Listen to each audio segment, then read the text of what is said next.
오늘 저희들에게 주시는 하나님 말씀은 베드로 후서 1장 1절로 11절까지 말씀입니다. 말씀을 함께 봉독하겠습니다.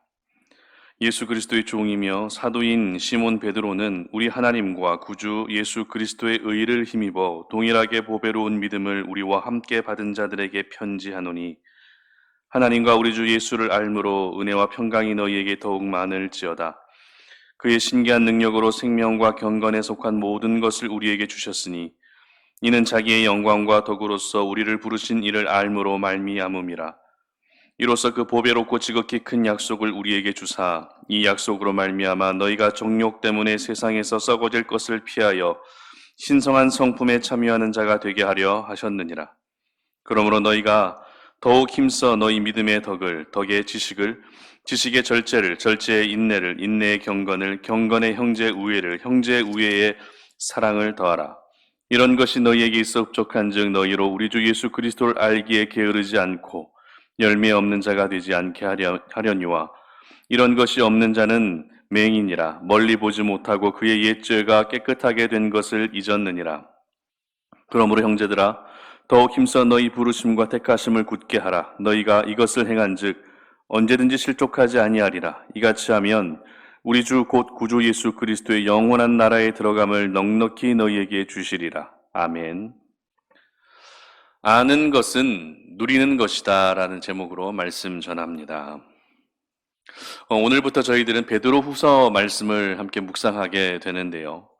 베드로 전서와 베드로 후서는 로마의 네로 황제가 기독교를 핍박할 당시에 쓰여졌던 그런 서신서입니다. 그러나 같은 시대적 배경에서 기록되었어도 베드로 전서와 베드로 후서가 강조하는 내용은 서로 다른데요. 먼저 베드로 전서에서 강조되고 있는 내용은 박해로 인한 시험과 고난이며 그 가운데에서도 소망을 가져야 한다는 것이 베드로 전서의 핵심입니다.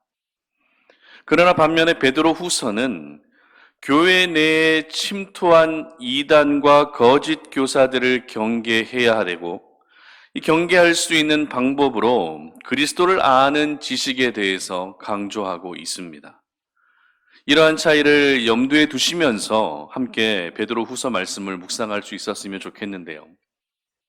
초대교회 당시에 외부적인 어려움이 기독교 박해, 그런 기독교 핍박, 종교 탄압이 외부적인 어려움이었다면 내부적인 어려움은 바로 이단과 거짓 교사, 거짓 선지자들로 인한 어려움들이었습니다. 각 교회마다 이와 같은 이단들이 침투해서 건강하고 행복하게 신앙생활하던 성도들을 얼마나 많이 미혹하고 또 유혹했는지 모릅니다.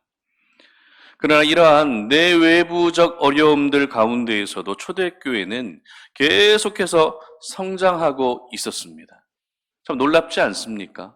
핍박이 심하면 심할수록 교회는 계속해서 부흥하고 있었고 성장하고 있었다는 것입니다. 이것은 하나님의 은혜로만 설명될 수 있는 부분이기도 하겠죠. 이 모든 것이 하나님의 은혜라는 고백은 기독교 신앙 안에서 정말 귀한 고백이라 할 수 있습니다. 아무나 할 수 있는 고백이 아닙니다. 정말 하나님의 은혜를 경험한 자들만이 할 수 있는 고백이 하나님의 은혜입니다라는 이와 같은 고백인 것이죠. 그런데 이 하나님의 은혜라는 것은 아무것도 하지 않은 채 그저 관망하고 있는 것이 결코 아닙니다. 다시 말해 하나님의 은혜를 인정하는 사람일수록 하나님과 더 가까이 지내기 위해서 노력하고 하나님과 동행하면서 그렇게 하루하루를 살아갈 수밖에 없다는 것입니다.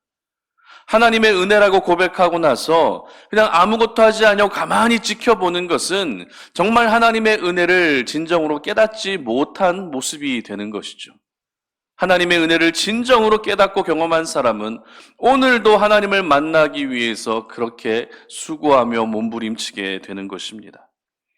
베드로는 베드로 후서를 기록하면서 이와 같은 것을 한 단어로 표현하고 있는데요. 그것이 무엇인가 하면 바로 안다라고 하는 표현입니다. 2절 보시기 바랍니다. 하나님과 우리 주 예수를 알므로 은혜와 평강이 너희에게 더욱 많을지어다. 3절입니다.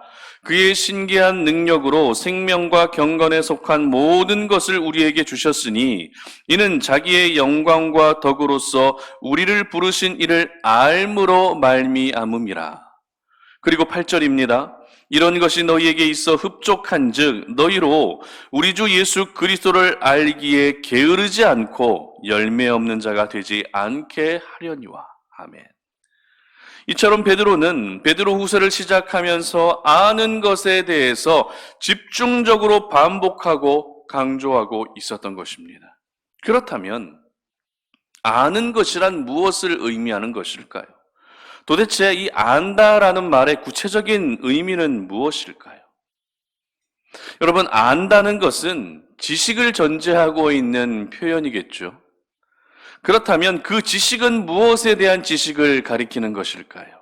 바로 예수 그리스도에 관한 지식인 줄로 믿으시기를 바랍니다. 그런데 이 베드로가 강조하고 있는 지식은 예수 그리스도에 대한 지식이긴 하지만 그 예수 그리스도에 대한 지식마저도 단순한 정보적 차원의 지식이 아니었습니다. 그러나 안타까운 것은 오늘날 예수님에 대해서 정보적 차원의 지식으로만 알고 있는 사람이 참 많다는 것입니다. 예수님을 어떤 인격적인 분으로 보고 있는 것이 아니라 예수님이 나의 삶의 진정한 구주임을 고백하는 것이 아니라 그저 예수님은 역사적으로 살았던 한 사람, 한 성인으로만 보게 된다는 것입니다. 이렇게 역사적인 인물로만 보는 사람들이 얼마나 많은지 모릅니다. 오늘 본문에 기록된 이 안다라는 단어의 원어는 에피그노시스라고 하는 단어를 사용하고 있는데요. 헬라어를 보게 되면 이 지식의 의미를 가지고 있는 단어가 또 있습니다. 예를 들면 에이도, 기노스코, 그노시스 이러한 단어들이 모두 지식에 관련된 지식을 의미하는 단어들입니다. 그 중에 지식의 단계로 구분했을 때 가장 위에 있는 단계의 단어는 오늘 본문에 기록된 에피그노시스라고 하는 이 단어가 지식의 여러 단어들 중에서도 가장 윗단계에 있는 단어입니다. 참고로 각각의 의미를 한번 말씀을 드리면요. 먼저 에이도라고 하는 원어의 의미는 가장 흔한 지식으로서 우리가 관찰해서 얻게 되는 자각하는 지식을 의미합니다. 그리고 기노스코라고 하는 이 단어의 의미는요, 정보적 지식과 그리고 경험적 지식을 함께 포함하고 있는 단어입니다. 그리고 또 그노시스라고 하는 단어는 알아간다라는 의미의 진행형 성격이 강한 그런 단어입니다. 그리고 오늘 본문에 기록된 에피그노시스는 완전한 지식, 온전한 지식, 참 지식이라는 의미를 가지고 있습니다. 따라서 지식의 대상이신 예수 그리스도와 끊임없는 영적 소통과 영적 친밀함을 가지고 또한 지식의 대상이신 예수 그리스도를 통해서 자신의 삶이 변화되는 것이 바로 에피그노시스 지식인 것입니다. 그러므로 오늘도 저희들이 추구해야 할 지식은 여러 지식들 가운데에서 어떤 지식이어야 한다고요? 바로 에피그노시스, 참된 지식, 완전한 지식이어야 한다는 것입니다. 그리고 더 나아가 에피그노시스 지식이 내 삶을 이끌어가는 지식이 될 수 있어야 되는 것입니다. 그렇다면 베드로는 왜 이렇게 지식에 대해서 강조하고 있는 것일까요? 왜 예수 그리스도를 아는 완전한 지식을 가져야 된다고 이렇게 권면하는 것일까요? 그 이유는 베드로후서의 기록 목적과 상관이 있는데요. 앞에서 말씀드린 것과 같이 지금 초대교회는 각종 이단과 거짓 선지자들의 침투로 인해서 몸살을 앓고 있었습니다. 그들의 잘못된 가르침에 사람들이 계속 그래서 초대교회는 물론 성장도 하고 있었지만 반면에 심하게 흔들리는 일이 함께 일어나고 있었습니다. 이와 같은 위기 가운데에서 더 이상 성도들이 미혹되지 않을 수 있는 길이 무엇이겠습니까? 끊임없이 이단이 침투하고 거짓 선지자와 교사들이 침투해서 잘못된 가르침들로 성도들을 미혹하고 있는 그때에 성도들이 더 이상 이들의 가르침에 넘어가지 않을 수 있는 이유, 넘어가지 않을 수 있는 길이 무엇이겠습니까? 그들에게 단지 너 이단을 따라가면 안 돼, 그들의 가르침을 따라가면 안 돼라고 말한다고 해서 그들이 이단의 가르침을 따라가지 않을까요? 그렇지 않죠. 이단의 가르침에 넘어가지 않고 그들을 따르지 않기 위해서는 그들 자신 스스로 예수 그리스도로 말미암는 완전한 지식으로 채워져 있을 때 그들을 따르지 않고 그들의 가르침을 반박하며 거부할 수 있는 것입니다. 그래서 베드로는 성도들에게 끊임없이 완전한 지식을 계속 권면하고 있었던 것이죠. 완전한 지식으로 무장해 있어야 이단의 가르침에 넘어가지 않을 수 있었기에 에피그노시스, 즉 완전한 지식을 계속 강조했던 것입니다. 그렇다면 이 완전한 지식으로 채워져 있는 것이란 또 어떤 의미일까요? 완전한 지식을 계속 권면하고 강조하고 있는데 완전한 지식으로 채워진다는 것은 어떤 의미를 가지고 있는 것일까요? 저는 그것을 누림이라는 단어로 표현하고자 합니다. 오늘 에피그노시스가 기록된 구절의 앞뒤 문맥을 살펴보게 되면 공통적으로 기록되고 있는 것이 있습니다. 먼저 2절을 보시면 예수를 알므로 은혜와 평강이 더욱 많을지어다라고 기록하죠. 그리고 3절에서는 생명과 경건에 속한 모든 것을 우리에게 주셨는데 왜 주셨습니까? 예수 그리스도를 알았기 때문에 이와 같은 것을 주셨다라고 기록합니다. 그리고 11절 보시기 바랍니다. 이같이 하면 우리 주 곧 구주 예수 그리스도의 영원한 나라에 들어감을 넉넉히 너희에게 주시리라. 이렇게 기록하죠. 정리하면 이렇습니다. 에피그노시스를 가진 사람, 완전한 지식을 가진 사람, 예수 그리스도로 말미암는 참 지식을 가진 사람에게는 하나님께서 특별히 공급해 주시고 제공해 주시는 것이 있는데요. 그것이 무엇입니까? 바로 은혜와 평강이라는 것입니다. 생명과 경건에 속한 모든 것입니다. 그리고 또 무엇입니까? 영원한 나라를 주시겠다고 약속하시는 것입니다. 이처럼 완전한 지식을 가진 자는 하나님이 공급해 주시는 모든 것을 받게 되고 결국 받은 것을 어떻게 합니까? 누리게 되는 것입니다. 여러분, 누리는 것이 무엇입니까? 누린다는 말은 마음껏 즐기며 맛보는 것을 의미합니다. 이렇게 누리게 되면 그들에게 찾아오는 것이 무엇이죠? 만족감입니다. 기쁨입니다. 행복입니다. 따라서 이와 같은 누림 속에 살아가게 될 때 내가 믿고 있는 예수 그리스도 한 분으로 충분하다는 만족감을 경험할 수 있게 되는 것이죠. 그리고 예수 그리스도가 중심이 되어 한 공동체를 이루고 있는 이 교회의 소중함을 깨닫게 되는 것입니다. 뿐만 아닙니다. 누림 속에 살아가게 되면 이단의 거짓 가르침에 귀가 솔깃해질 수가 없습니다. 반대로 생각하면 오늘날 이단을 따라가고 이단의 가르침에 넘어가게 되는 대부분의 이유는 지금 신앙생활을 하고 있어도 교회를 다니고 있어도 전혀 누리지 못하고 있기 때문에 이단에 미혹되는 것입니다.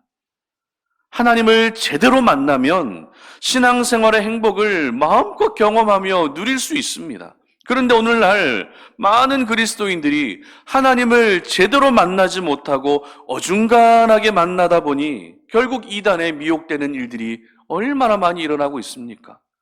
그리고 우리는 언제나 하나님이 원하시는 만남을 가져야 되는데 하나님이 원하시는 만남을 가지는 것이 아니라 내가 원하는 만남을 항상 하나님에게 요구합니다.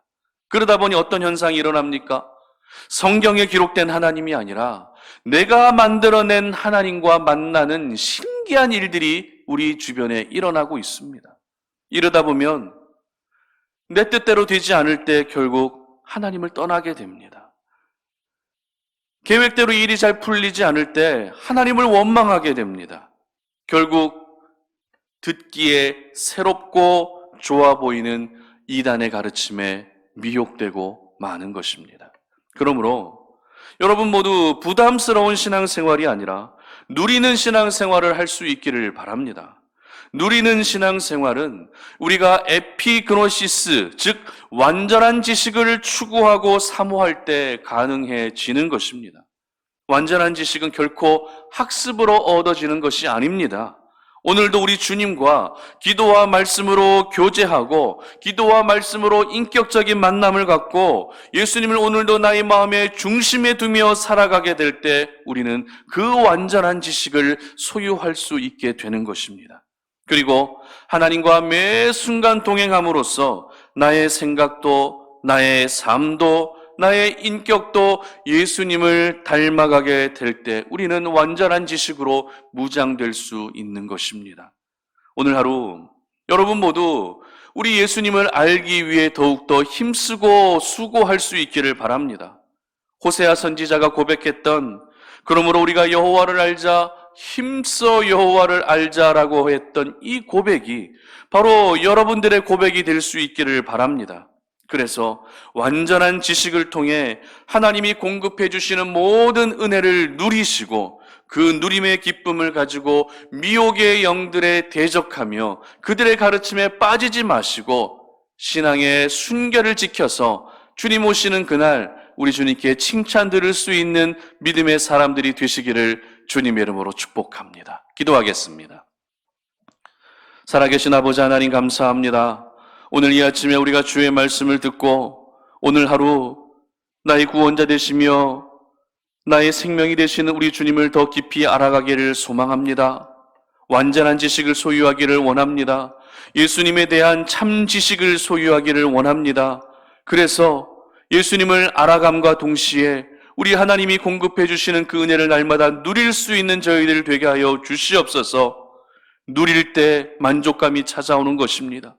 누릴 때 우리 가운데 기쁨이 회복되고 누릴 때 하나님께 감사할 수 있게 되는 줄로 믿사오니 우리가 하나님을 알아가면 알아갈수록 더 많이 누릴 수 있는 신앙생활로 주님 앞에 나아가게 하시고 그리고 우리 주변에서 끊임없이 우리를 공격하고 무너뜨리라는 모든 어둠의 세력들에 대하여서 나는 하나님을 알고 있는 완전한 지식의 소유자이며 그 지식을 날마다 누리고 있기 때문에 그들의 가르침에 절대 미혹되지 않는 그러한 하나님의 사람들로 살아갈 수 있도록 도와주시옵소서.